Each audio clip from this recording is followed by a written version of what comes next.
भोलापुर नाम का एक छोटा सा गांव था, जहां सादगी थी, मेहनत थी और संघर्ष की रोजमर्रा की कहानी थी। इसी गांव में रहता था किशोर, अपनी पत्नी सुमन और अपने छोटे से बेटे पिंकू के साथ।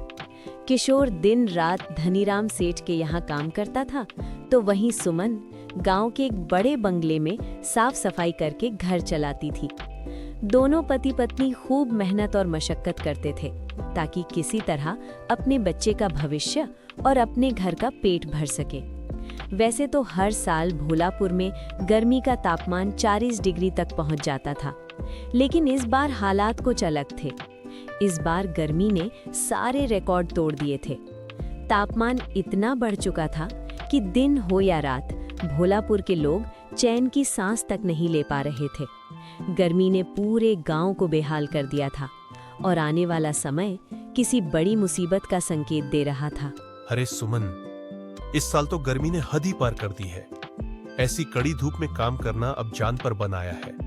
घर से बाहर कदम रखते ही ऐसा लगता है जैसे पसीना नहीं, पानी बहने लगता हो। दिल करता है आज काम पर ही न जाऊं, लेकिन क्या करे, पेट की आग और सेठ का डर दोनों ही चैन से बैठने नहीं देते। पता नहीं इस बार की गर्मी कैसे कटेगी। चलो अब निकलता हूं, कहीं देर हो गई तो सेठ जी का गुस्सा धूप से भी ज्यादा जलाने लगेगा। सच कह रहे हो किशोर, आजकल तो घर के अंदर भी सुकून नहीं मिलता। दिन भर पसीना और रात भर बेचैनी। धूप बहुत तेज है, जरा संभल कर जाना। और हाँ, अगर हो सके तो कहीं से ठंडा पानी पी लेना। भगवान से बस यही दुआ है कि ये गर्मी जल्दी खत्म हो और हमारे पिंकू का बचपन इस तपती धूप में न झुलसे। इतना कहकर किशोर मजदूरी के लिए घर से निकल गया। तेज धूप सिर के ऊपर थी और पसीना बदन से बह रहा था, लेकिन रोजी रोटी की मजबूरी उसे रोक नहीं पाई। उधर सुमन ने अपने बेटे पिंकू को घर पर छोड़ा, थोड़ी हिदायत दी और खुद भी काम पर निकल पड़ी।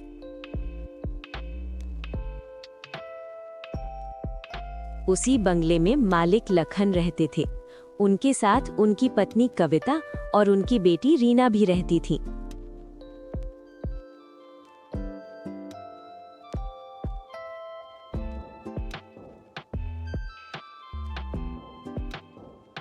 अरे आ गई सुमन। चलो, आज सारे काम 4 बजे से पहले पहले निपट जाने चाहिए। पता है ना, आज रीना की बर्थडे पार्टी है, तो उसकी पूरी तैयारी करनी है। आज तुम्हें थोड़ा ज्यादा हाथ बटाना पड़ेगा। सब काम अच्छे से कर लेना। जी मालकिन, मैं समय से पहले सारे काम निपटा दूंगी। रीना बिटिया की बर्थडे पार्टी है तो कोई कमी नहीं रहने दूंगी। सुमन जल्दी जल्दी घर की साफ सफाई में लग जाती है। वो हर जगह ध्यान से देखती है और जहाँ जहाँ जरूरत होती है वहाँ सफाई करती चली जाती है। वो बिना रुके एक के बाद एक काम पूरा करती है। कहीं जमी गंदगी हटाती है तो कहीं बिखरा सामान ठीक करती है। उसका पूरा ध्यान इस बात पर होता है कि कोई भी जगह अनदेखी ना रह जाए। सुमन, आज के सारे काम अच्छे से पूरे हो चुके हैं। घर बिल्कुल ठीक लग रहा है। अब तुम चाहो तो घर जा सकती हो। हाँ, एक बात याद रखना, शाम ठीक 7 बजे वापस आ जाना। अपने बच्चों को भी साथ ले आना। आज उन्हें भी पार्टी में रहने दो। सब समय पर होना चाहिए, किसी तरह की देर नहीं होनी चाहिए। ठीक है ना? अब जल्दी जाओ। सुमन जल्दी से घर जाती है और अपने बेटे पिंकू को तैयार कर मालिक और मालकिन के घर ले आती है। पिंकू चारों तरफ देखता है और मन ही मन सोचता है, बाप रे, घर से निकले थे तब तो इतनी गर्मी थी कि सांस लेना मुश्किल हो रहा था, और यहाँ तो कितनी ठंडक है, लगता ही नहीं कि बाहर वही धूप है। ठंडक और सुकून महसूस करते करते वो इधर उधर घूमने लगता है। घूमते घूमते पता ही नहीं चलता और वो एक कमरे में पहुंच जाता है। थोड़ी देर बाद वो वहीं लेट जाता है और कब उसकी आंख लग जाती है उसे खुद भी पता नहीं चलता। रीना कमरे में आती है और चिल्लाने लगती है, मम्मी मम्मी, यहाँ देखो, ये लड़का मेरे कमरे में सो रहा है।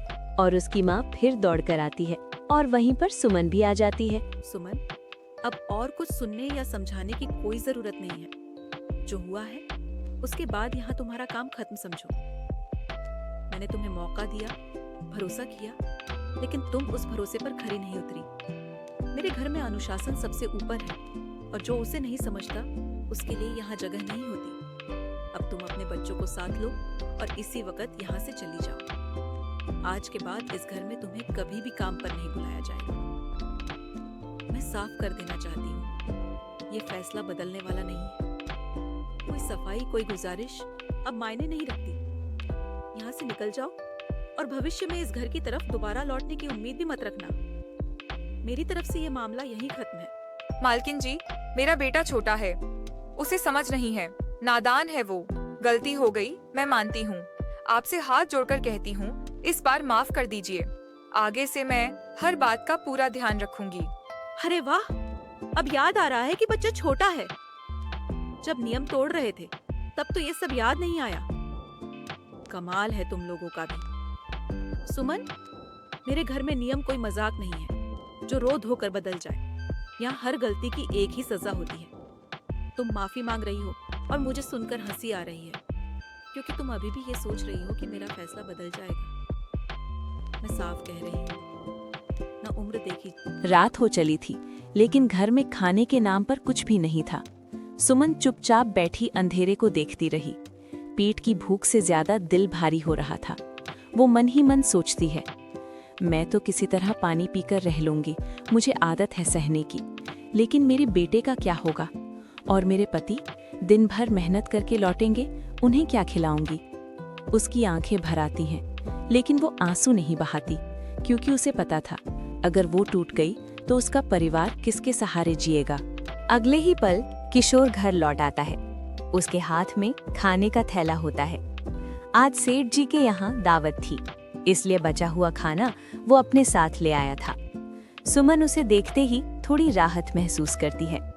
दोनों चुपचाप बैठते हैं और फिर सुमन दिन भर की सारी बात किशोर को बता देती है। वो बताती है कैसे बच्चों की एक छोटी सी नादानी उसके लिए नौकरी छिन जाने की वजह बन गई। किशोर ध्यान से सुनता रहता है। उसके चेहरे पर गुस्सा भी होता है और चिंता भी। खाना सामने रखा होता है, लेकिन दोनों का ध्यान खाने से ज्यादा आने वाले कल पर टिका होता है। तीनों मिलकर जो खाना था उसी में रात गुजार लेते हैं। थकान ज्यादा थी, इसलिए ज्यादा बातें नहीं होती और घर में धीरे धीरे खामोशी छा जाती है। अगली सुबह किशोर रोज की तरह काम पर निकल जाता है। उधर सुमन भी उम्मीद के सहारे नए काम की तलाश में घर से बाहर कदम रखती है। सुमन इधर उधर काम की तलाश में घूमती रहती है। कहीं उम्मीद मिलती है तो कहीं निराशा। तभी उसकी नजर एक ढाबे पर लगी एक छोटी सी पर्ची पर पड़ती है। उस पर लिखा होता है, पराठे बनाने के लिए काम चाहिए। सुमन रुक जाती है। वो ध्यान से उस नोटिस को पढ़ती है और बिना देर किए ढाबे के अंदर चली जाती है। भैया, क्या मुझे यहाँ पराठे बनाने का काम मिल सकता है? काम तो मिल सकता है, लेकिन बताओ, क्या तुम्हें पराठे बनाने आते हैं? हाँ भैया, मुझे बहुत अच्छे पराठे बनाने अच्छे से आते हैं। घर में रोज बनाती हूँ। ठीक है, तो पहले बनाकर दिखा देना, फिर बात पक्की करेंगे। सुमन ने सुबह से शाम तक ढाबे पर लगातार पराठे बनाए। उसके हाथ नहीं रुके और मेहनत रंग लाई। एक एक करके सारे पराठे बिकते चले गए। शाम होते होते ढाबे पर अच्छी भीड़ जुट गई। आज तो सारे पराठे बहुत अच्छे से बिक गए। तुम सच में बहुत अच्छे पराठे बनाती हो। ये लो, आज की पगार। और हाँ, कल से फिर आ जाना, काम की कमी नहीं है। सुमन ने ढाबे वाले से 400 रुपए की पगार ली और वहां से चल दी। सबसे पहले वो किराने की दुकान पर गई, जहां से खाना बनाने का जरूरी सामान खरीदा। फिर सुमन सीधे घर पहुंची।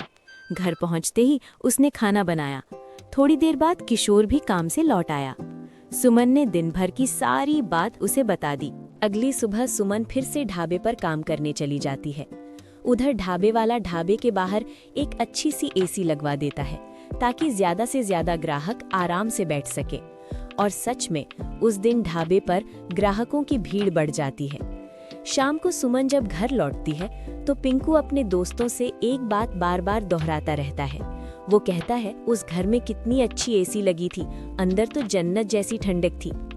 पिंकू की बातें सुनकर सुमन के मन में भी एक ख्वाहिश जाग जाती है। वो सोचने लगती है कि अगर कभी उसके घर में भी ऐसी सुविधा हो जाए तो कितना अच्छा हो। उसी सोच के साथ सुमन अगले दिन थोड़ा सा सामान लेने दुकान की तरफ निकल पड़ती है, ताकि मेहनत को और आगे बढ़ाया जा सके। भैया, ये सेकंड हैंड एसी कितने की पड़ेगी? मैडम, सेकंड हैंड एसी 10,000 से शुरू होती है। भैया, 8,000 में दे दोगे तो मैं अभी ले जाऊं? ठीक है, 8,000 में सौदा पक्का। सौदा पक्का होते ही दुकानदार सुमन के घर एसी पहुंचा देता है। गर्मी से तपते उस छोटे से घर में जब एसी चलती है तो माहौल ही बदल जाता है। सुमन, किशोर और पिंकू तीनों पहली बार ठंडी हवा का खुलकर मजा लेते हैं। पसीने और परेशानियों की जगह अब घर में सुकून और राहत होती है। पूरी गर्मी इसी तरह हंसते मुस्कुराते निकल जाती है। मेहनत और हिम्मत के सहारे सुमन ने अपने परिवार के लिए थोड़ी सी राहत जुटा ली थी और इसी तरह उनकी जिंदगी की कहानी आगे भी चलती रहती है।